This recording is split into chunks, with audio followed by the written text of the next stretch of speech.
लोगों का जीना हुआ दुश्वार। दिल्ली में 52 डिग्री तापमान हुआ दर्ज। तपती धरती पर आई बरसात, कई लोगों की मौत, कई बच्चे हुए बेहोश। देश इस वक्त भीषण गर्मी से झुलस रहा है। मई के महीने में इस बार रिकॉर्ड तोड़ गर्मी पड़ रही है। ऐसे में अंदाजा लगाया जा सकता है कि जब मई के महीने में ऐसी हालत है तो जून में क्या होगा।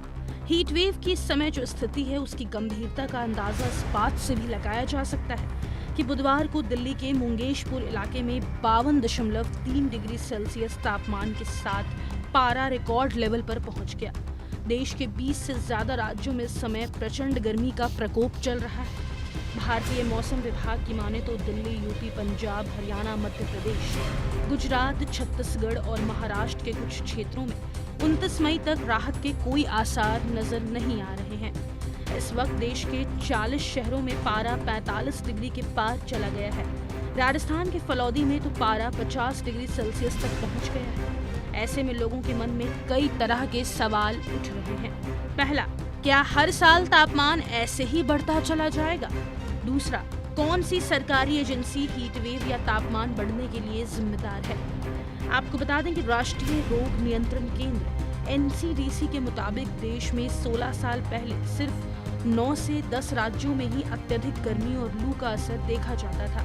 ये राज्य थे बिहार, उड़ीसा, उत्तर प्रदेश, पंजाब, हरियाणा, दिल्ली, राजस्थान, गुजरात के अलावा मध्य प्रदेश का उत्तर पश्चिम क्षेत्र और महाराष्ट्र का विदर्भ इलाका। लेकिन पिछले 10 से 15 सालों में तापमान में 5 से 7 डिग्री की बढ़ोतरी हो गई है।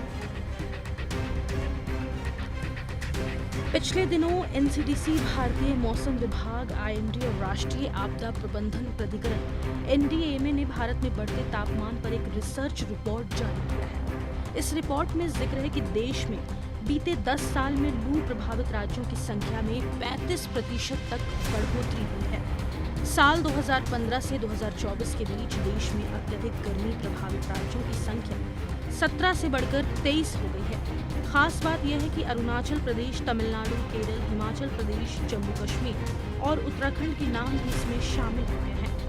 तापमान बढ़ने के लिए आपको global forest watch monitoring project के नवीनतम आंकड़ों पर नजर डालना होगा। इस रिपोर्ट के अनुसार साल 2000 के बाद से भारत में 2.33 मिलियन हेक्टेयर वृक्ष क्षेत्र कम हो गए हैं, जो इस अवधि के दौरान वृक्ष आवरण में 6% की कमी के बराबर है। आंकड़ों से पता चला है कि 2013 से 2023 तक भारत में वृक्षों के आवरण का 95% नुकसान प्राकृतिक वनों के भीतर हुआ है। केरल के भी कई इलाकों में भारी बारिश और भूस्खलन को लेकर अलर्ट जारी किया गया है। केरल में भारी बारिश की वजह से कई हिस्सों में जल जमाव और घरों के गिरने की घटनाएं सामने आई हैं। राज्य सरकार ने इडुक्की के पहाड़ी इलाकों में भूस्खलन की संभावना के चलते रात की यात्रा पर बैन लगा दिया है। IMD की ओर से दक्षिण पश्चिम मानसून को लेकर दी गई जानकारी के मुताबिक केरल में 1 जून को मानसून दस्तक दे देगा। इसके बाद 15 जून के बाद ये उत्तर भारत तक बढ़ेगा। इस दौरान दक्षिण भारत के राज्यों में भारी बारिश की संभावना जताई गई है।